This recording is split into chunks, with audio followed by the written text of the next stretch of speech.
Good evening అండి. మన minds అకాడమీలో లాస్ట్ 3 డేస్ నుంచి కూడా కరెంట్ అఫైర్స్ అనేవి అప్లోడ్ చేయడం జరగలేదు. బట్ కమింగ్ డేస్‌లో ఈ కరెంట్ అఫైర్స్ ఏవైతే మనం కవర్ చేయాల్సి ఉందో అవన్నీ కూడా కాంప్రహెన్సివ్‌గా మీకు ప్రొవైడ్ చేయడం జరుగుతుంది. అండ్ దాంతో పాటు ఈ కరెంట్ అఫైర్స్ పీడీఎఫ్ ఏదైతే ఉందో ఇది కూడా మన మైండ్స్ అకాడమీ టెలిగ్రామ్ ఛానల్‌లో అప్లోడ్ చేయడం జరుగుతుంది. ఆ టెలిగ్రామ్ ఛానల్ లింక్ అనేది డిస్క్రిప్షన్‌లో ప్రొవైడ్ చేయబడడం జరుగుతుంది. సో మీరు ఆ టెలిగ్రామ్ ఛానల్‌లో జాయిన్ అయ్యి ఈ కరెంట్ అఫైర్స్ ఏవైతే ఉన్నాయో పీడిఎఫ్ని కూడా డౌన్లోడ్ చేసుకుని చదువుకోవచ్చు. అండ్ దాంతోపాటు ఈ పీడిఎఫ్ అనేది మీకు వన్స్ ఇన్ వీక్ ప్రొవైడ్ చేయడం జరుగుతుంది. సో దట్ ఈ కంపైలేషన్ ఏదైతే ఉందో అది మీకు చదువుకోవడానికి కన్వీనియంట్గా ఉంటుంది అనమాట. అంటే మల్టిపుల్ పీడిఎఫ్స్ మేనేజ్ చేయడం కంటే వీక్లీ వన్స్ పీడిఎఫ్ అనేది కొంచెం కన్వీనియంట్గా ఉంటుంది మీకు. అండ్ దాంతోపాటు మన మైండ్స్ అకాడమీలో కూడా గ్రూప్ 1 మరియు గ్రూప్ 2 కోసం కాంప్రహెన్సివ్గా తెలుగు మరియు ఇంగ్లీష్ మీడియంలో టెస్ట్ సిరీస్ అనేది కూడా స్టార్ట్ చేయడం జరుగుతుంది. అండ్ ఎక్స్పర్ట్ ఫ్యాకల్టీతో ఈ టెస్ట్ సిరీస్లో క్వశ్చన్స్ ఏవైతే ఉంటాయో వాటిని డిజైన్ చేయడం కూడా జరుగుతుంది. ఈ రీసెంట్ ఏపీఎస్సీ గ్రూప్ 1 మరియు గ్రూప్ 2 ట్రెండ్స్ ఏవైతే ఉన్నాయో ఆ ట్రెండ్స్కి తగ్గట్టు కూడా ఈ క్వశ్చన్స్ డిజైన్ చేయడం జరుగుతుంది. అండ్ ఫీజు కూడా అఫోర్డబుల్గానే ఉంటుంది, దానిలో ఎట్లాంటి ప్రాబ్లం లేదు. అండ్ అపార్ట్ ఫ్రమ్ దాట్ ఈ గ్రూప్ 1 మరియు గ్రూప్ 2కి మెంటర్షిప్ అండ్ టెస్ట్ సిరీస్ కూడా ప్రొవైడ్ చేయడం జరుగుతుంది కాంప్రహెన్సివ్గా. So end to end support అనేది మైండ్స్ అకాడమీ నుంచి ప్రతి స్టూడెంట్కి కూడా ప్రొవైడ్ చేయడం అనేది జరుగుతుంది అనమాట, ఏ టైంలో అయినా సరే. So without any further delay let's get in to the discussion. So first topic ఏంటి అంటే ఆంధ్రప్రదేశ్లో ఈ పాపులేషన్ మేనేజ్మెంట్ పాలసీ అనేది ఏదైతే ఉందో ఈ పాపులేషన్ మేనేజ్మెంట్ పాలసీని కూడా తీసుకురావడం జరిగింది అనమాట. సో ముఖ్యంగా ఆంధ్రప్రదేశ్లో జనాభా అనేది తగ్గుతూ వెళ్తుంది అండ్ ఇదొక కన్సర్న్ అనమాట స్టేట్కి. సో అందువల్ల ఈ జనాభాను పెంచాలి అనే ఉద్దేశంతో ఆంధ్రప్రదేశ్ ప్రభుత్వం ఆల్రెడీ ఈ ఏపీ పాపులేషన్ మేనేజ్మెంట్ పాలసీ అనే పాపులేషన్ మేనేజ్మెంట్ పాలసీని తీసుకురావడం జరిగింది అనమాట. రీసెంట్గా పిల్లలే సంపద అనే ప్రోగ్రామ్ను కూడా ఆంధ్రప్రదేశ్ గవర్నమెంట్ తీసుకురావడం జరిగిందనమాట. సో ఈ పిల్లల సంపదలో భాగంగా ఆంధ్రప్రదేశ్ ప్రభుత్వం ఈ వన్ టైం పేమెంట్ లాగా ఈ థర్డ్ చైల్డ్ ఎవరైతే ఉంటారో థర్డ్ చైల్డ్కి 30,000 రూపీస్ వన్ టైం పేమెంట్ అనేది ఇవ్వడం జరుగుతుంది. అండ్ ఫోర్త్ చైల్డ్ ఎవరైతే ఉంటారో వాళ్ళకి వన్ టైం పేమెంట్ లాగా 40,000 రూపీస్ అనేవి ప్రొవైడ్ చేయడం కూడా జరుగుతుంది అనమాట ఇందులో భాగంగా.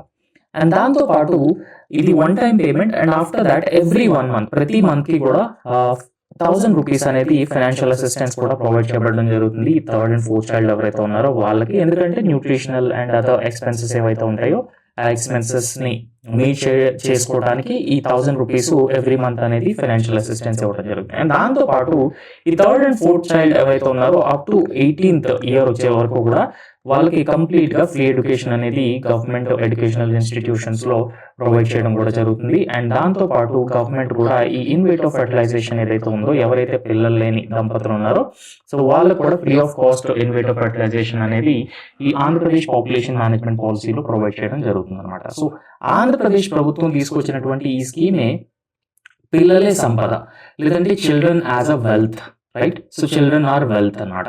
సో ఇట్లాంటి స్కీమ్స్ అనేవి కూడా తీసుకుని రావడం జరిగింది. ముఖ్యంగా ఈ చిల్డ్రన్ ఆర్ వెల్త్ లేదంటే చిల్డ్రన్ యాజ్ వెల్త్ ఇట్లాంటి స్కీమ్స్ తీసుకురావడానికి ప్రధానమైన కారణం ఏంటి అని అంటే ఆంధ్రప్రదేశ్లో జనాభా అనేది తగ్గుతూ పోతుంది అనమాట. ఈవెన్ యువశక్తి అనేది తగ్గుతూ పోతుంది. మనందరికీ తెలిసిందే ఏదైనా ఎకానమీకి ఈ యువశక్తి అనేది ఒక రకంగా ఇంధనం లాంటిది అనమాట.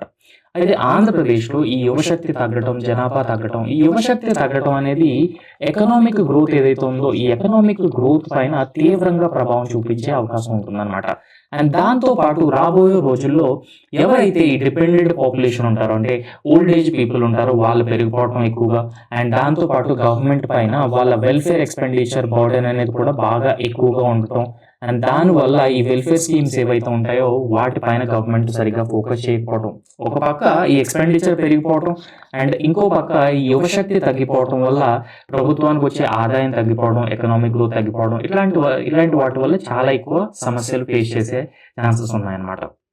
ఇప్పుడు చాలా కంట్రీస్ కూడా రైట్, సో చాలా ఫర్ ఎగ్జాంపుల్ జపాన్ కానీ సౌత్ కొరియా కానీ ఇటలీ కానీ ఇట్లాంటి కంట్రీస్ అన్నీ కూడా ఇప్పుడు ఒక రకంగా ఓల్డ్ ఏజ్ కంట్రీస్గా మారుతున్నాయి అనమాట. అంటే ఆ కంట్రీస్లో ఈ యువశక్తి అనేది చాలా తక్కువగా ఉంది. బట్ ఇండియాలో ఈ డెమోగ్రఫిక్ డివిడెండ్ అనేది ఓవరాల్గా చూసుకుంటే చాలా ఎక్కువగా ఉంది. బట్ ఆంధ్రప్రదేశ్లో ఈ డెమోగ్రఫిక్ డివిడెండ్ కూడా తగ్గే అవకాశం ఉంటుంది నెక్స్ట్ 10 to 15 yearsలో, ఎందుకంటే ఈ పాపులేషన్ అనేది తగ్గటం వల్ల. అయితే ఈ సమస్యను డీల్ చేయడం కోసం ఆంధ్రప్రదేశ్ ప్రభుత్వం తీసుకొచ్చినటువంటి స్కీమే చిల్డ్రన్ ఆర్ వెల్త్ లేదంటే చిల్డ్రన్ యాజ్ వెల్త్ అండ్ దీన్నే తెలుగులో పిల్లలే సంపద అనే కార్యక్రమాన్ని కూడా తీసుకురావడం జరిగింది ఆంధ్రప్రదేశ్ ప్రభుత్వం.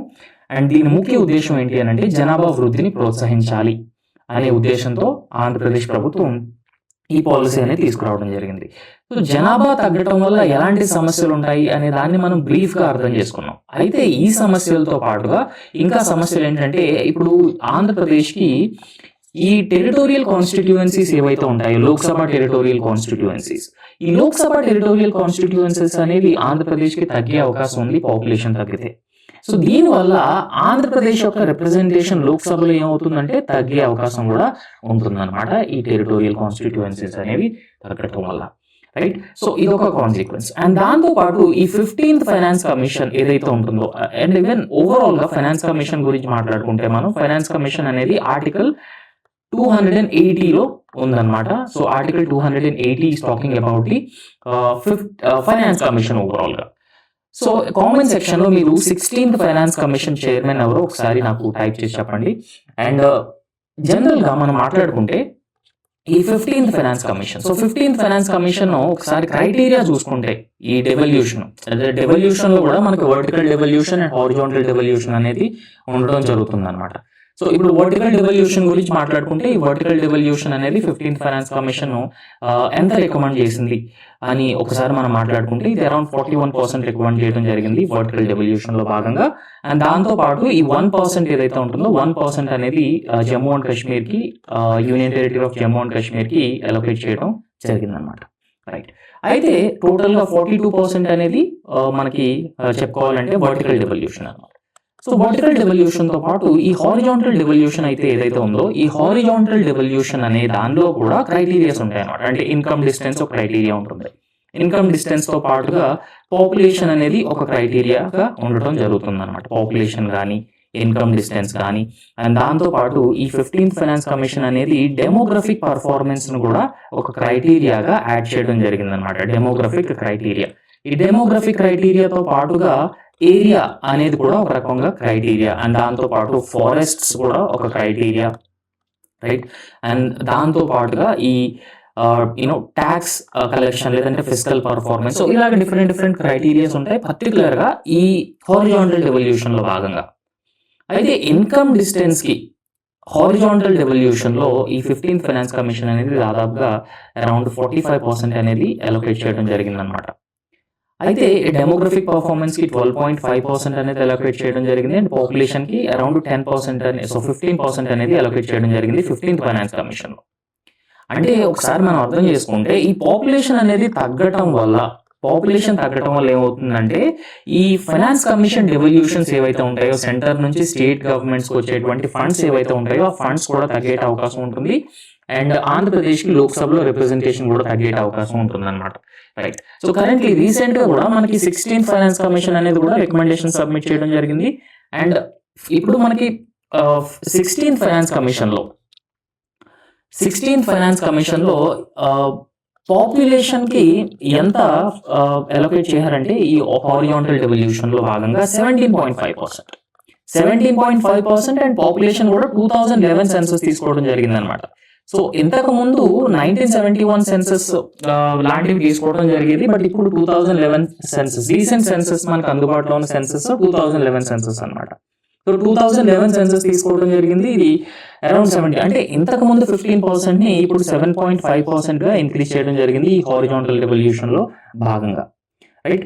సో అండ్ దాంతో పాటుగా ఇప్పుడు మనకి ఈ డెమోగ్రఫిక్ పర్ఫార్మెన్స్ కనుక ఒకసారి చూసుకుంటే, డెమోగ్రఫిక్ పర్ఫార్మెన్స్ అంటే జనరల్ గా ఏంటి అని అంటే ఏ స్టేట్స్ అయితే ఈ పాపులేషన్ తగ్గించడానికి కృషి చేశాయో ఆ కృషిని గుర్తిస్తూ ఈ డెమోగ్రఫిక్ పర్ఫార్మెన్స్ అనే ఇండికేటర్ ని first time 15th finance commission లో యాడ్ చేయడం జరిగింది అనమాట.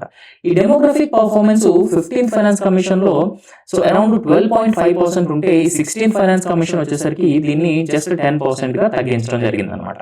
So over a period of time population తగ్గడం వల్ల సెంటర్ నుంచి స్టేట్ గవర్నమెంట్స్ కి వచ్చేటువంటి ఈ ఇన్సెంటివ్, సో చాలా రకాలైనటువంటి నష్టాలు అనేవి ఉండటం జరిగిందనమాట ఈ పాపులేషన్ తగ్గడం వల్ల, రైట్. సో పాపులేషన్ తగ్గడం వల్ల కొన్ని లాభాలు కూడా ఉంటాయి, దాంతోపాటు కొన్ని నష్టాలు కూడా ఉంటాయన్నమాట. బట్ మెయిన్ గా ఇప్పుడు మనం ఈ నష్టాల గురించి మాట్లాడుకుంటున్నాం. అయితే ఈ జనాభా వృద్ధిని పెంచడానికి ఆంధ్రప్రదేశ్ ప్రభుత్వం కృషి చేస్తుంది. అండ్ దానిలో భాగంగానే ఈ ఏపీ పాపులేషన్ మేనేజ్మెంట్ పాలసీ అనే ఒక పాలసీని కూడా తీసుకురావడం జరిగింది అనమాట. అయితే ఆంధ్రప్రదేశ్లో తల్లికి వందనం అనే ఒక స్కీమ్ అనేది ఆల్రెడీ ఇంప్లిమెంట్ అవుతూ వస్తుంది. అండ్ ఈ తల్లికి వందనం స్కీమ్లో భాగంగా ఎవరైతే ఈ స్కూల్ గోయింగ్ చిల్డ్రన్ ఉంటారో స్కూల్ గోయింగ్ చిల్డ్రన్ మదర్స్ అకౌంట్స్లోకి 15,000 రూపీస్ అనేవి నేరుగా క్రెడిట్ చేయడం అనేది జరుగుతుంది to encourage education among the children అనమాట, రైట్. సో అండ్ దాంతోపాటు మనం ఈ 30,000 40,000 థర్డ్ చైల్డ్కి 4th చైల్డ్కి అనే విషయాన్ని కూడా మనం మాట్లాడుకోవడం జరిగింది. అండ్ దాంతోపాటు ఒకసారి మనం ఆంధ్రప్రదేశ్లో ఉన్నటువంటి జనాభా గణాంకాలను కనుక క్లియర్గా పరిశీలిస్తే, సో మనం దాంతోపాటు ఇండియాలో ఉన్నటువంటి ఈ జనాభా గణాంకాలతో లేదంటే ఫర్టిలిటీ రేట్తో ఒక కంపారిజన్ చేయడానికి ఒకసారి ప్రయత్నం చేస్తే ఈ పాపులేషన్ డెన్సిటీ, సో 2011 జనాభా లెక్కల ప్రకారం ఆంధ్రప్రదేశ్ జనాభా పరంగా 10వ పెద్ద రాష్ట్రం అన్నమాట, right. So this is also very very important. అంటే మనకి రీసెంట్గా అవైలబుల్ ఉన్నటువంటి సెన్సస్ ఏంటంటే 2011 సెన్సస్. ఎందుకంటే 2021లో సెన్సస్ అనేవి కండక్ట్ చేయలేదు. రీజన్ ఏంటంటే COVID-19. అయితే రీసెంట్ సెన్సస్ ఏంటంటే 2011 సెన్సస్. ఆ సెన్సస్ లో ఆంధ్రప్రదేశ్ 10వ స్థానంలో ఉంది అండ్ వైశాల్య పరంగా ఆంధ్రప్రదేశ్ 7వ స్థానంలో ఉందన్నమాట. అయితే ఈ జనసాంద్రత పాపులేషన్ డెన్సిటీ ఏదైతే ఉందో ఈ పాపులేషన్ డెన్సిటీలో 1 కిలోమీటర్కు దేశంలో 1 చదరపు కిలోమీటర్కు 382 మంది ఉండగా ఆంధ్రప్రదేశ్లో కేవలం 304 మంది మాత్రమే ఉన్నారు. అంటే ఈ జనసాంద్రతలో కూడా దేశం యొక్క యావరేజ్తో కంపేర్ చేసుకుంటే ఆంధ్రప్రదేశ్ యావరేజ్ అనేది తక్కువగా ఉంది. ఆంధ్రప్రదేశ్ యావరేజ్ 304 ఉంటే దేశంలో యావరేజ్ 384 ఉందన్నమాట. అయితే ఫర్టిలిటీ రేట్ని కనుక ఒకసారి మనం పరిశీలిస్తే రాష్ట్రంలో ఈ సంతానోత్పత్తి రేటు గతంలో 2.10 అన్నమాట. సో దీన్నే ఫర్టిలిటీ రేట్ అని కూడా పిలుస్తారు అనమాట. సో ఫర్టిలిటీ రేట్ అంటే జనరల్గా డెఫినేషన్ చాలా సింపుల్. సో ఫర్టిలిటీ రేట్ అంటే ఏంటి అని అంటే ఒక ఉమెన్ ఎవరైతే ఉంటారో ఉమెన్ వాళ్ళ రిప్రొడక్టివ్ ఏజ్లో ఎంతమంది చిల్డ్రన్కి అయితే జన్మనివ్వగలరో అది ఫర్టిలిటీ రేట్గా పరిగణిస్తారు. So this is the definition of fertility rate అనమాట. సో ఈ ఫర్టిలిటీ రేట్ అనేది ఓవరాల్గా దేశంలో యావరేజ్ కనుక తీసుకుంటే ఇది 2.10 ఉందన్నమాట, రైట్. బట్ ఆంధ్రప్రదేశ్లో ఇది కేవలం 1.50 ఉంది. ఇది లోవెస్ట్ అనమాట, one of the lowest, right. So రాష్ట్రంలో ఈ సంతానోత్పత్తి రేటు గతంలో 2.10 ఉంది అండ్ ఇది ఇప్పుడు 1.50కు పడిపోవడం 1.5కు పడిపోవడం జరిగింది. అయితే దేశ సగటు ఎంత ఉందంటే 1.9 ఉందన్నమాట. అంటే దేశ సగటు కంటే కూడా ఫర్టిలిటీ రేటు ఆంధ్రప్రదేశ్లో తక్కువగా ఉంది అండ్ దేశ సగటు కంటే కూడా జనసాంద్రత పరంగా ఆంధ్రప్రదేశ్లో తక్కువ జనాభా ఉన్నారనే విషయాన్ని మనం అర్థం చేసుకోవాలి. అయితే కొన్ని రాష్ట్రాలు ఈ ఫర్టిలిటీ రేట్లో ముందున్నాయని మనం చెప్పుకోవాల్సిన అవసరం. ఫర్ ఎగ్జాంపుల్ బీహార్లో ఈ ఫర్టిలిటీ రేట్ అనేది 3 కంటే ఎక్కువగా ఉంది. సో మోర్ దెన్ 3 ఉందన్నమాట బీహార్ కానీ యూపీ కానీ Madhya Pradesh Rajasthan. So fertility rate ఎక్కువగా ఉండటం వల్ల జనాభా పెరుగుతుంది. సో జనాభా పెరగటం వల్ల లోక్సభ సీట్లు పెరగటం కానీ అండ్ దాంతోపాటుగా ఈ ఫైనాన్స్ కమిషన్ ట్రాన్స్ఫర్ స్టేట్స్కి అవి పెరగడానికి అవకాశం ఉంటుంది. ఎందుకంటే పాపులేషన్ ఒక క్రైటీరియా కాబట్టి. అండ్ దాంతోపాటుగా ఈ నెగిటివ్స్ గురించి కనుక స్పెసిఫిక్గా మాట్లాడుకుంటే ఈ పాపులేషన్ పెరగటం వల్ల సో నెగిటివ్స్ గురించి మాట్లాడుకుంటే పర్టికులర్గా ఈ రిసోర్సెస్ ఏవైతే ఉంటాయో రిసోర్సెస్ అన్నీ కూడా పాపులేషన్ పరంగా మనం డిస్ట్రిబ్యూట్ చేయడం కొంచెం కష్టం అవుతుంది. పాపులేషన్ మేనేజ్ చేయడం కూడా కొంచెం కష్టం అవుతుంది. పేదరికం అండ్ సరిగా ఇన్ఫ్రాస్ట్రక్చర్ లాంటివి ప్రొవైడ్ చేయడానికి కొంచెం కష్టం అవుతుంది అనమాట ఎక్కువ పాపులేషన్ ఉంటే. సో ఇది ఒక రకంగా మనం గణాంకాలు దేశవ్యాప్తంగా చూసుకున్నప్పుడు. అయితే ముఖ్యంగా ఇక్కడ మనం కొన్ని కంట్రీస్ గురించి మాట్లాడుకోవాలి. అది వెరీ వెరీ ఇంపార్టెంట్ అనమాట, రైట్. సో ఈ కంట్రీస్ ఏవైతే ఉన్నాయో పర్టికులర్గా జపాన్ కానీ సౌత్ కొరియా కానీ ఇటలీ కానీ జర్మనీ వియత్నాం గ్రీస్. సో ఈ కంట్రీస్లో ఈ ఓల్డ్ పాపులేషన్ అనేది బాగా ఎక్కువగా ఉందన్నమాట, రైట్. సో ఈ కంట్రీస్ని ఏమని పిలుస్తారంటే ఓల్డ్ ఎకానమీస్ అని కూడా పిలుస్తారు అనమాట, రైట్. ఏజ్డ్ సొసైటీస్ కానీ లేదంటే aged countries. So aged countries అని కూడా పిలుస్తారనమాట.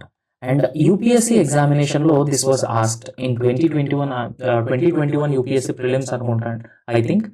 సో ఈ క్రింది వాటిలో ఏ కంట్రీస్ ఈ తక్కువ సంతానోత్పత్తి రేట్ ఉంది లేదంటే ఓల్డ్ ఏజ్ పీపుల్ ఎక్కువగా ఉన్నారు అనేది క్వశ్చన్ యూపీఎస్సీ ప్రిలిమ్స్లో అడగడం కూడా జరిగిందనమాట. సో ఫర్ ఎగ్జాంపుల్ జపాన్ కానీ South Korea Italy Germany Vietnam Greece. So all these countries Canada Switzerland New Zealand ఈ కంట్రీస్లో ఇప్పుడు ఈ జనాభా అనేది విపరీతంగా తగ్గుతూ పోతుంది అనమాట. సో జనాభా అనేది తగ్గుతుంది అండ్ దాంతో పాటుగా ఈ జనాభా తగ్గుతూ ఉండటం వల్ల ఆ కంట్రీస్ కూడా అండర్స్టాండ్ చేసుకున్న ఈ జనాభా తగ్గడం అనేది ఎట్టి పరిస్థితుల్లోనూ కంట్రీస్కి over a period of time will not be good అని, రైట్.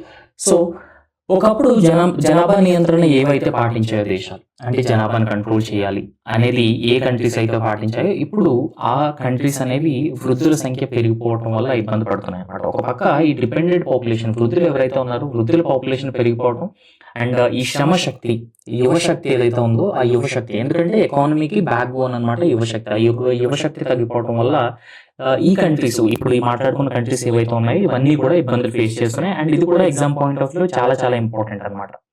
సో ఈ క్రింది వాటిలో వేటిని ఈ ఏజ్డ్ సొసైటీస్ లేదంటే ఏజ్డ్ కంట్రీస్ గా పరిగణిస్తారు అనే విషయం అడిగే అవకాశం కూడా ఉంటుందన్నమాట.